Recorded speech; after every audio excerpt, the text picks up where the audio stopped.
आज बहुत मुल्क में बहुत हालात ख़राब हैं। हिंदू मुस्लिम के अलावा कुछ बजवाने से बीमारी को दूर करते हों तो ये अंधभक्ति देश में फैलाना पहले इन्होंने अडानी अंबानी के गोदाम बना दिए। मैं करुणा गोस्वामी और आपने मेरे साथ news with Karuna ji channel पर, जैसे कि आप हमें देख ही पा रहे होंगे, आज हम लोग हैं गाड़ी में और हमारे साथ है राकेश भाई। मैं एक बार छोटा सा इनका इंट्रोडक्शन दे दूँ। ये है लोधी राकेश राजपूत जी और ये अभी क्या है भावी प्रत्याशी हैं कासगंज विधानसभा से। हम लोग 2 दिन से इनको चेस करने की कोशिश कर रहे थे, लेकिन हम लोग इन्होंने अग्री किया है कि हाँ, हम लोग ट्रैवलिंग करते हुए हम लोग को जवाब देने बहुत ज़रूरी थे, क्योंकि हम लोग विधानसभाओं में जा ही रहे हैं। यूपी आपको पता ही है, हम लोग दौरा कर रहे हैं, तो हमारे इनके सवाल थे जो कि इनको जवाब देने हैं। तो हम लोग इन्हीं से कि आप इतने बड़े फिल्म अभिनेता रहे, आपने इतनी सारी मूवीज़ में काम किया, पर आपको क्यों लगा कि आपको देश सेवा करनी ज़रूरी है, समाज सेवा करनी ज़रूरी है? जैसे आज प्रदेश के हालात हैं, जी, आप देख रहे हैं कि झूठ झूठ झूठ, बीजेपी चारों तरफ झूठ का पुलंदा लेके घूम रही है। तो हम सब नागरिकों की, फिल्म एक्टरों की, समाज सेवियों की, सबकी जिम्मेदारी बनती है प्रदेश को बचाने के लिए, देश को बचाने के लिए। आज बहुत मुल्क में बहुत हालात ख़राब हैं। हिंदू मुस्लिम के अलावा कुछ नहीं, विकास की कोई बात नहीं करते हैं। और बात क्या करते हैं, बीजेपी ने तो अपने घोषणा पत्रों में, रिटर्न में, लिखित में लोगों को गुमराह किया। जी जी। आपने 2014 का देखा, उन्होंने रिटर्न में वादे किए 15 लाख आएंगे, 2 करोड़ रोजगार देंगे, कुछ नहीं। जब आप जैसे मीडिया ने उनसे सवाल किए तो उन्होंने कहा ये तो झूठ था, ये तो जुमला था। जी। तो इनकी बातों पे आप क्या भरोसा करेंगे? आज मुल्क के हालात देख ही रहे हैं, डीजल पेट्रोल 100 के पार गया है, सिलेंडर भरवा नहीं पा रहे गांव के लोग। इस तरीके से विकास की बात की जाती है, वो विकास तो कहीं धरातल पे भी नहीं दिख पा रहा। हालात देखते हुए, प्रदेश के हालात देखते हुए, और समाज सेवा तो मैं अपने गांव में पिछले 15 साल से कर रहा हूं, जी जैसा आपने गांव के लोगों से भी पूछा। जी जी जी। और बहन भाई मिलन समारोह केवल मैंने इस साल नहीं किया है, पिछले 10 सालों से कंटिन्यू करता आ रहा हूँ। और बेटियां बचाओ बेटियां पढ़ाओ, ये स्लोगन देने में कुछ नहीं जाता है, ज़मीन पे काम करने में। जब आप बीजेपी ये झूठे वादे करती है, आज मेरे गांव में ही आपने देखा कासगंज में रिया लोधी के साथ क्या हुआ, जी जी। मेरे साथ के हाथरस ज़िले में भी बेटियों के साथ क्या हुआ, जी। और आगरा में आपने देखा बेटियों के साथ क्या हो रहा है, जौनपुर में। तो बीजेपी केवल स्लोगन देने में नंबर 1 है, ज़मीन पे काम करने में नहीं। और प्रत्यक्ष को प्रमाण की जरूरत नहीं है मैडम, आपने खुद गांव-गांव घूमा, बहनों से पूछा, नौजवानों से पूछा, बुजुर्गों से पूछा। आज खाद के लिए लाइन में लग रहे हैं, क्या हालत हो रही है, लाइन में लगे लगे मर रहे हैं, आवारा पशु फसल खराब कर रहे हैं। एक सवाल और है आपसे कि आप किसान परिवार से आते हैं, जी, तो सवाल कि जो सरकार, जो किसानों की जो आय जो बताई जाती है, सरकार के साथ आय बताई जाती है, तो आप उस पर क्या कहेंगे?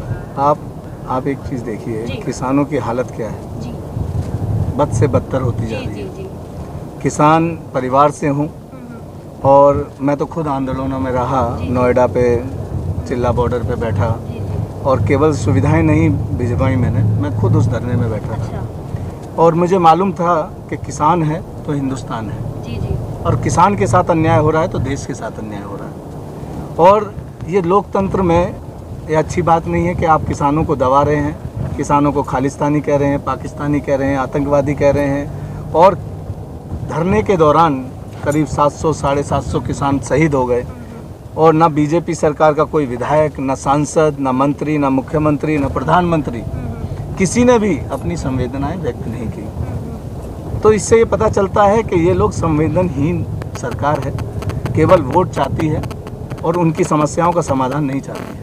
वो जब नहीं चाह रहे थे तो आपने ज़बरदस्ती ये बिल क्यों लाए? जी जी। क्योंकि बिल लाने से पहले इन्होंने अडानी अंबानी के गोदाम बना दिए थे, जी जी। क्योंकि ये उद्योगपतियों की सरकार है, जी ये गरीब आदमी की सरकार नहीं है, ये किसान की सरकार नहीं है। जी जी। और आपने जब देखा इलेक्शन हो गया तो हिमाचल प्रदेश में इनकी जमानत जब्त हो गई, उत्तर प्रदेश में इलेक्शन आ गया, उत्तर प्रदेश से ही देश का रास्ता जाता है। तो इनको समझ में आया कि किसानों से बैर नहीं ले सकते हैं, और इन्होंने फिर ये तीनों बिल वापस लिए। अच्छा, ये किसानों की जीत है, ये देश की जीत है। जी जी। और आज उत्तर प्रदेश में फिर वही पूरा प्रदेश जीतेगा, और ये बहरूपीय हारेंगे, ये ढोंगी हारेंगे, जिससे जो लोग किसानों को और महामारी में आप देख रहे हैं ताली थाली घंटा बजवाने से बीमारी को दूर करते हों, तो ये अंधभक्ति देश में फैलाना चाहते हैं और कुछ नहीं। जी सर।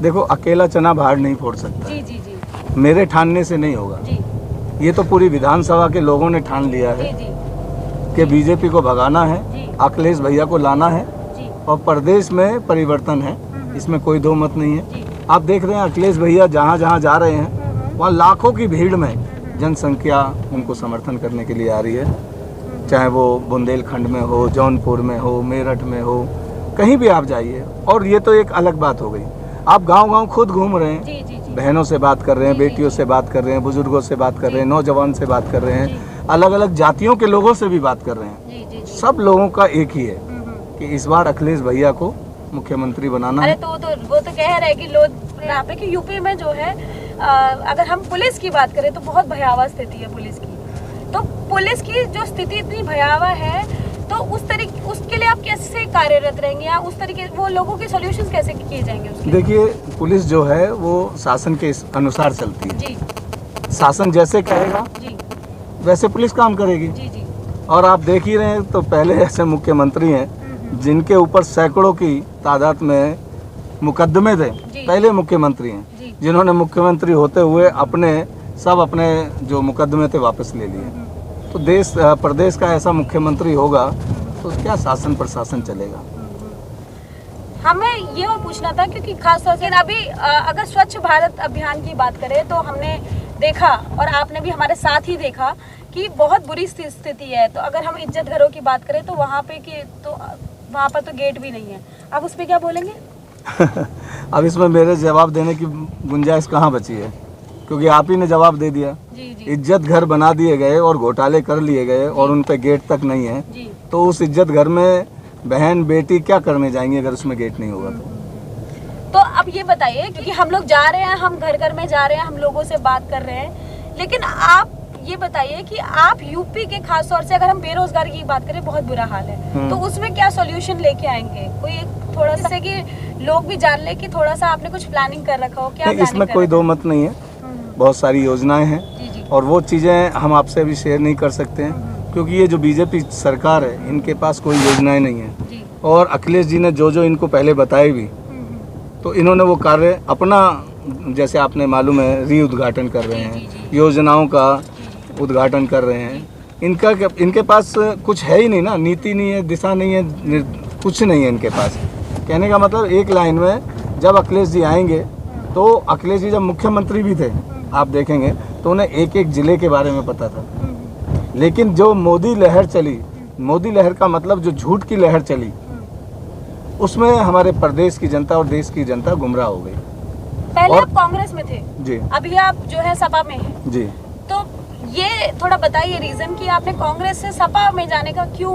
ये जो इलेक्शन है, ये प्रदेश का इलेक्शन है, मुख्यमंत्री का इलेक्शन है। जी। और प्रदेश में अगर कोई पार्टी बीजेपी को हरा सकती है तो वो अखिलेश यादव जी हैं, समाजवादी पार्टी है। और मेरे जो समर्थक थे उन सब नौजवानों का भी यही था कहना कि भैया आप बहुत अच्छे इंसान हैं, लेकिन आज प्रदेश को बचाने की ज़रूरत है, इसलिए आप अखिलेश भैया का साथ दें और अखिलेश भैया को मुख्यमंत्री बनाने में सहयोग करें। जी। तो हमने जो जनता कहती है हमें उनकी बातों को मानना चाहिए। एक चीज और कि जब आप कांग्रेस में थे तो आप कई सारे जो है कमीशंस के साथ रहे, कई सारे सरकारी मिनिस्टरों के साथ मिनिस्टर्स के रहा। साथ। एक्चुअली में मैडम जो आप सवाल पूछ रहे हैं क्षेत्र के विकास के लिए, शासन प्रशासन के लिए, जी मैं 10 साल भारत सरकार में रहा, जी जी।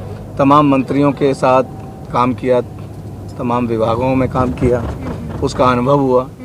तो उस अनुभव को मैं शेयर करना चाहता हूँ अपने प्रदेश के, अपने ज़िले के लोगों के साथ। विकास के लिए कार्य कर रहा हूँ और जब सरकार बनेगी तो जाहिर सी बात है वो जो मेरा अनुभव है वो विकास के कार्यों में लगेगा। खास तौर से देखिए, युवा है इस देश का डंडा और पार्टियां हैं झंडा। जी जिस ओर जवानी चलती है उस ओर जमाना चलता है। जी जी। और युवाओं को उम्मीद है कि लोधी राकेश भैया जो हैं वो हमें, जो उनकी इच्छाएं हैं, जो सरकारी नौकरी करना चाहते हैं, प्राइवेट नौकरी करना चाहते हैं, उसमें लोधी राकेश भैया उनकी मदद करेंगे।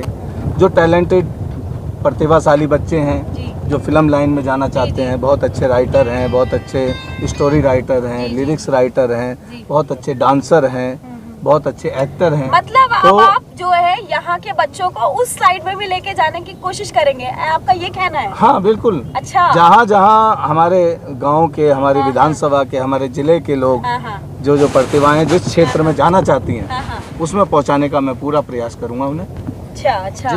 तो युवाओं, जो युवा आएगा वो डंडा है और कोई एक पार्टी जो है वो झंडा है। तो आप डंडे और झंडे का जो एक मूल रूप है वो आप समझ गए हैं। ये थी हमारी खास रिपोर्ट जी के साथ। अगर आपको हमारी वीडियो पसंद आई हो, हमारे चैनल सब्सक्राइब करें, हमारी वीडियो को लाइक करें, कमेंट करना ना भूलें।